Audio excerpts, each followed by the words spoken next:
and welcome to the Deer IQ podcast, where smart hunting begins.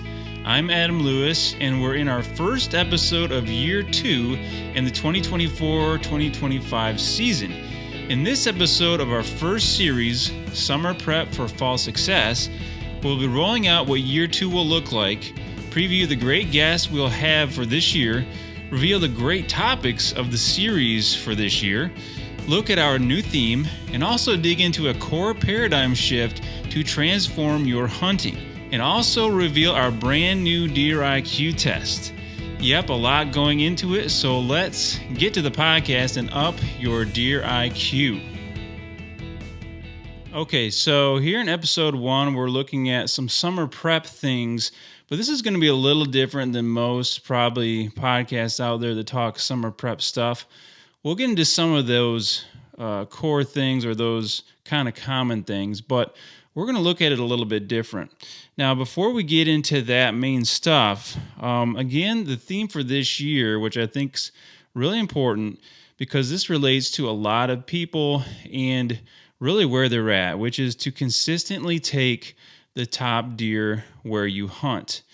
And that was chosen very specifically for a few reasons. So let's look at that first. The first thing is consistently. I think a lot of people struggle with that concept or that ability to do that, right? So what does it really take to consistently take the top deer? Whatever that looks like in your area. The top, let's say 10% of deer, of bucks, usually is what people will talk about, where I specifically or where you specifically hunt. And keep in mind that, a lot of guys struggle with that because it's, okay, I took a good buck last year. It'll be 5-10 years before I do it again. But there's some guys out there that consistently do it every year somehow. And these are the guys that you look at and you say, oh, so-and-so did it again. They're doing something different. It's not just luck. And that's what we're going to hone in on this year, how to be consistent year after year. There's a method to it. And we're going to talk about that and get into it.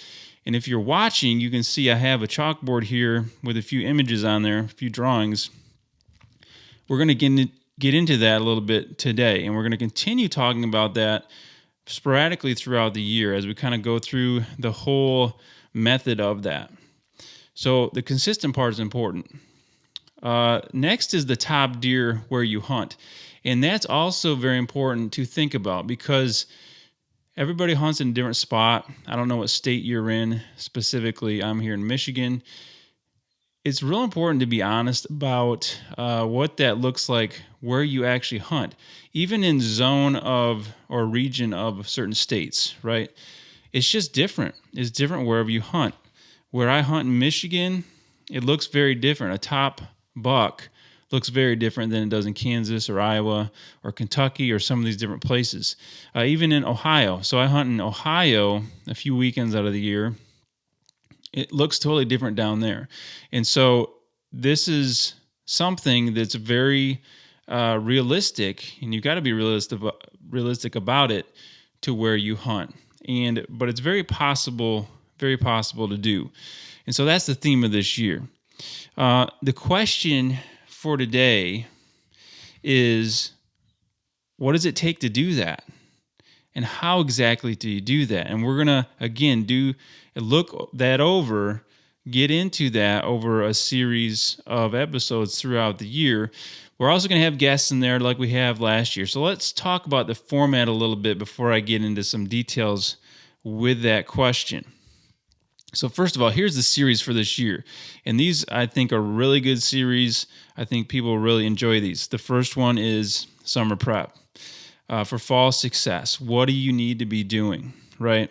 Secondly, we're going to get into a series on public land hunting. It'll be for beginners as well as advanced concepts.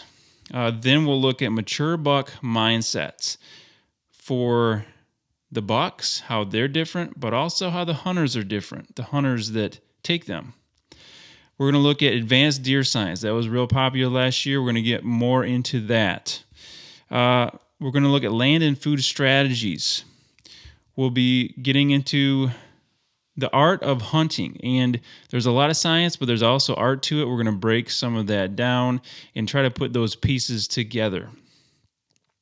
And then lastly, we have a series called Beyond the Interview. And so some of our guests, I won't reveal all of them, but some of our guests include Bill Winke, Tony LaPratt, Jared Scheffler from Whitetail Adrenaline. Some really good discussions in there with some really great guests. But also, we're going to change the format up a little bit as well. You're going to hear some more teaching from me. I didn't do that a ton last year, and I've got a lot to share that I think will be really beneficial. Also, we'll do some more interview discussions here in studio, where it's me and another person kind of talking and batting some of these ideas around, not just me talking. We'll start that next week with my friend Mark, and so we'll be doing a few of those style of discussions to go over some of these topics more in depth. And then I'm also going to add more hunting stories from me. I didn't do that much last year. I've got a lot of experience in some of these deer in here, sharing those stories and how those worked out. Things that I employed, strategies I employed, how I did that, and breaking those down so that'll help actually other hunters. And so there'll be a little different format, but not totally. And like I said, there's also a new Deer IQ test that I just put out. It's very different than the one last year that was super popular. Thousands of people took that, and there's really good feedback on it. That was good. It was challenging, but it was a little more of a fun one. This one is much more in-depth. It's much more of an assessment that actually tells you something, and I'll share more with that here in this podcast. So that is new, and that is now available for people to take. All right, so that's what this year looks like. But let's get back to the question, what does it take to consistently take the top deer where you hunt? And I want to introduce this. If you're listening, you'll just have to, I guess, visualize this or check out the video later. But I have a pyramid or triangle here on the board, and I'm going to reference this throughout the year.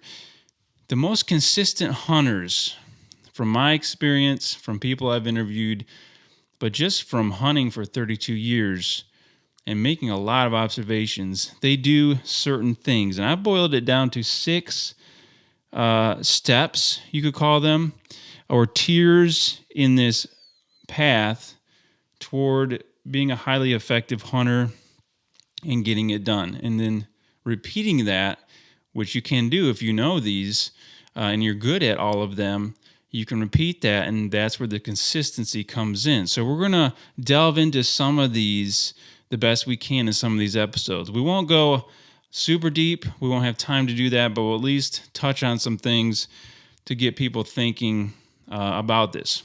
So that's what I'm referencing here. We're going to start today right at the bottom, which is a foundation. There's some foundational things that you have to have in place, or the structure just won't hold up, right? Think of a house. This looks like a pyramid here. The foundational systems also involved in there are myths and barriers that you have to identify and get over.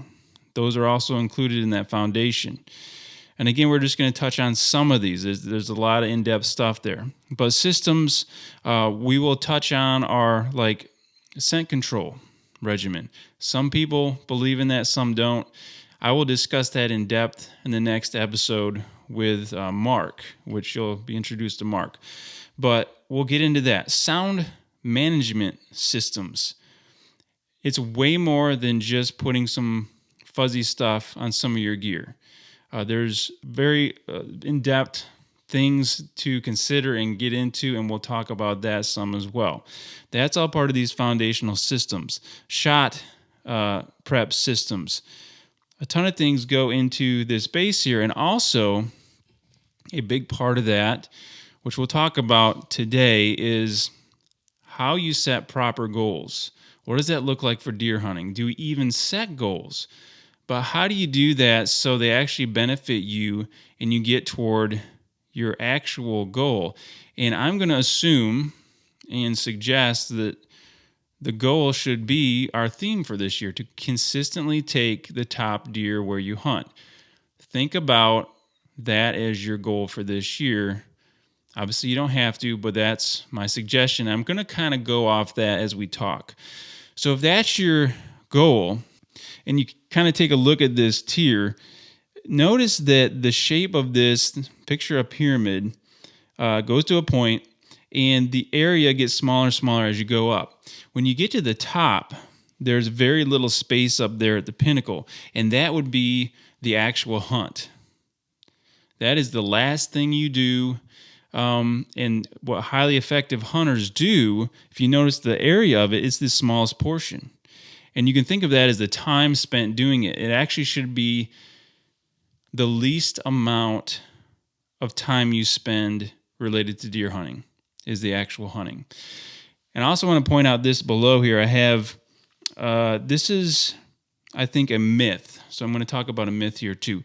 One of the big myths of hunters to overcome, and a mentality, is something that a lot of hunters say a lot. And I just want to address this now and put this out there as a challenge to you. But I personally think you should banish the term, the words, going with your gut from your vocabulary. This should not be uttered from your mouth henceforth, ever. Here's why. If you go with your gut, what this means most of the time is that I don't understand why I'm doing what I'm doing. I don't understand why I'm hunting here or there or when I'm doing that. I'm just kind of making a guess at it. Now, some people might argue, well, it's from experience and I know. So it might mean they just can't verbalize it, or they've never taken the time to verbalize the why. But that should never be the case, going with your gut, because you're relegating your chances at a very wary creature in this season you've looked forward to for a very, very long time to basically luck. So you're just going at this from the lottery standpoint and luck, and that's the most low odds chance you have at success. And so I really am going to keep railing on that. You should not go with your gut.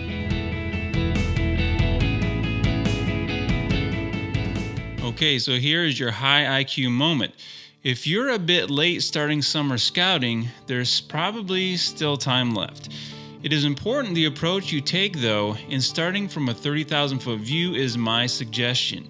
I start by taking inventory of how the food landscape has changed and predicting how this will affect the deer where I hunt.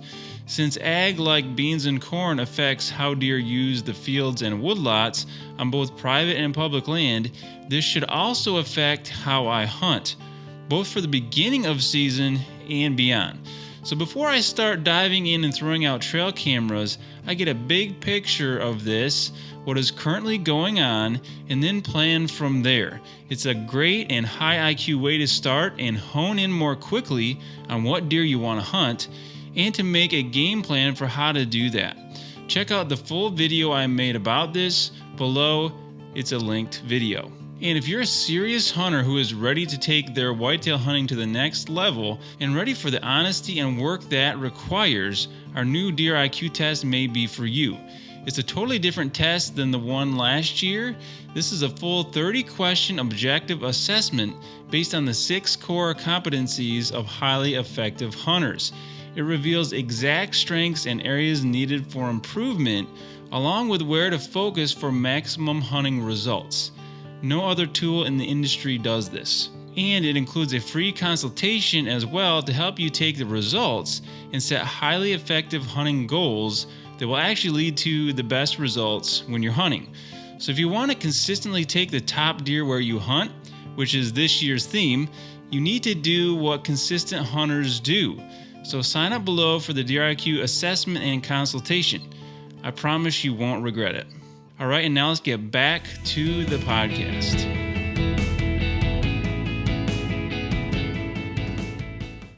What you should do, and there's a continuum here. In the middle is people that kind of know, why they're doing things, but still kind of guess at things too. They're not quite sure. There's a whole continuum there of where you might be.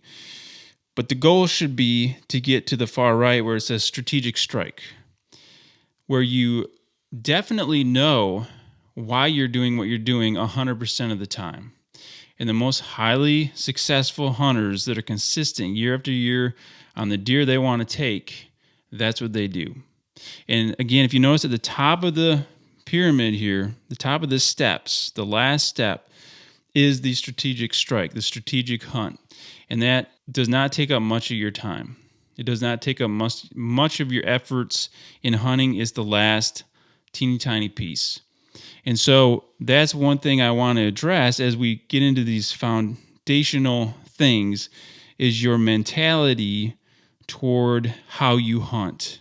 Avoid the approach of going with your gut.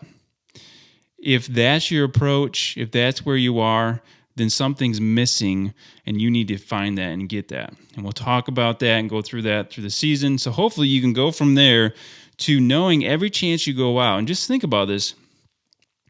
Every chance you go out, you should know and feel very good about your hunt and that you will get a shot at the deer you want to go for or you're trying to go for.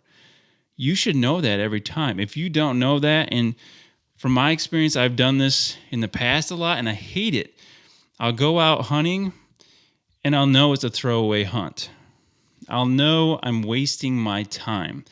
And you don't have that much time in season. When you look at it, there's not much time that you really can get it done. Between job, kids doing stuff, whatever, right? There's only a handful of days that are good days. Weather gets thrown in there too. You can actually get out there and get it done. And if you're just guessing at it, no wonder you're not doing very well. You've got to get away from that mentality into the strategic strike that when you go out there, you know the why and the when of where you're hunting and when you're hunting there. And also that you feel very strongly there's a high percentage chance the odds are stacking in your favor and you're going to get a shot in that very hunt. And so that's what you're going for. And that's a mentality down here in the bottom. So it'd be step 1 here that you need to change if you're going to be a highly consistent hunter. Second, let's talk about goals. A lot of people set goals. Some people don't set any goals. A lot of people have different views of what goals should be. So this will be my challenge for you. If we want to consistently take the top deer where we hunt or where you hunt, set a SMART goal. And you can look up the acronym, what it means. But the big thing I want to point out is that it's measurable. And I would suggest that it's not based on antler size or things like that. It's not based on the buck or the deer. It's based on these habits, which we're going to get into, these steps, these 6 things. I call them core competencies, right? There are core competencies, but there are also steps. You kind of have to go in order, and you can't really skip them if you want to have success. The degree of success you have will be based on how well you do these and don't skip them and how competent you are in them, right? If you try to skip some of them, you're going to be less consistent with your success. You still could here or there, but if you're not having consistent success year after year, it's because of deficiencies in these 6 things. So we really want to shore those up, right? So goals, getting back to that, should be SMART. They need to be measurable, and they should be based on a system that you're putting in. And a lot of these are based on systems, we'll find, or a habit that you're going to implement. And that's a measurable thing. I either did or did not do it. Because those things will get us to the end goal, which would be to take maybe a big buck or be consistent on the top deer where I hunt. So it's not deer focused. I would suggest that your goals, you start thinking about those as habit-based or system-based type goals. Here's an example. So one could be that you implement a scent control regimen or really shore that up. And again, we have a free guide to read through. We're going to go through that next week in detail. Download that, and that could be your goal. I'm going to implement this 100% this year and observe the results. I'm going to collect data on how that goes for me. And that is a measurable thing, either did or did not do it. It's a system and a habit you're going to work on of the most consistent hunters, which will take you to the end result. The end result will just kind of happen because of what you're doing, right? That's the kind of goals you should probably set. Another one is what I call a shot prep system, and that is one of mine for this year. I will admit, last year I made a couple bad shots. I was not happy about that, especially at this point in my journey and career as a hunter. And so I realized that can't happen anymore. And, anything can happen on a wild animal and in those intense situations, but I need to do better, right? And so I set a goal of improving that system and exact things I needed to do. First of all, I've been doing it already. Already started this goal. I stopped shooting at dots.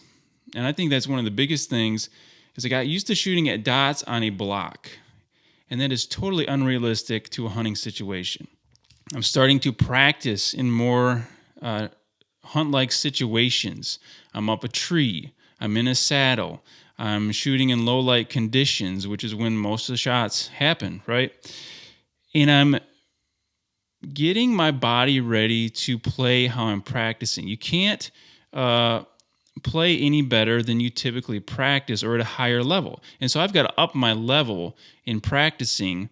So my body, my mind, my body, all these components are used to that and ready when that high stress situation comes in. And that's a big thing I'm implementing this year or improving it's a habit, it's a system, but it'll get me to the end result of being a more highly effective hunter, right? But it's not the goal of shooting a buck. It's a system that naturally leads me to the end result. And the end result will just kind of happen more often because of that. So those are the kind of goals to set. And one more thing about that prep system, the shot prep system, that's super important. It really got brought out recently. I'll relate it to this, which is with the Trump assassination attempt and the Secret Service, right? As we've watched a lot of that stuff and things have come out, not to get political at all, but the Secret Service failure brought out some of the people that were in the Secret Service there really weren't prepared. And you could tell by how they reacted. They just weren't used to those high stress situations, and they failed because of that. And when you talk to people that train for those high stress situations, you understand that their training is very highly stressful too. And so your body gets used to that high level of stress and just it's natural, it's normal. You can execute under those conditions. And so when it actually happens, you're just executing just like you practice. There's no difference. And so things like a shot prep system is super important that as close as you can, you're replicating the same physical and mental strains and stresses as you would under, when a big buck's under you and you're trying to pull back and settle on the pin on them, right? You're trying to replicate those things so it's just natural and the same. It's no different, right? And so that was one of my goals this year, again, that will hopefully lead me to more consistent success on the best deer where I hunt. So just to wrap up here, these things and the high IQ moment, I did talk about that test. It's hard to set goals without knowing where you're weak, right? Most people, we go around and we buy this thing, we buy that thing, we jump on this bandwagon, we jump on that bandwagon because we think it will get us where we want to go. We think it will lead to success and taking a big buck and all these things, right? But we really jump around not knowing, honestly, where we're weak and where we can really improve. And so these 6 things are where most people, they're the way to get there. They're where people can improve. If you're weak in one of them or 2 of them or 3 of them, they're really going to hurt your chances. And so that test is based on these 6 core competencies and will tell you that and really help you nail down your goals to actually make big improvements. Okay, so here are your high IQ takeaways and challenges. First, feel free to download our free scent control regimen below, as we'll talk about that more next episode, and it will be a good start for you to read through that. Second, think about your deer hunting goals as habit or system related, not the size of the buck you want to shoot. And my challenge for you is to hunt half as much as usual this year. Why? Well, there's a very good reason. We'll explain more in the next episode as we continue to look at summer prep and the 6 core competencies of highly consistent hunters. You won't want to miss that, and I'll see you then.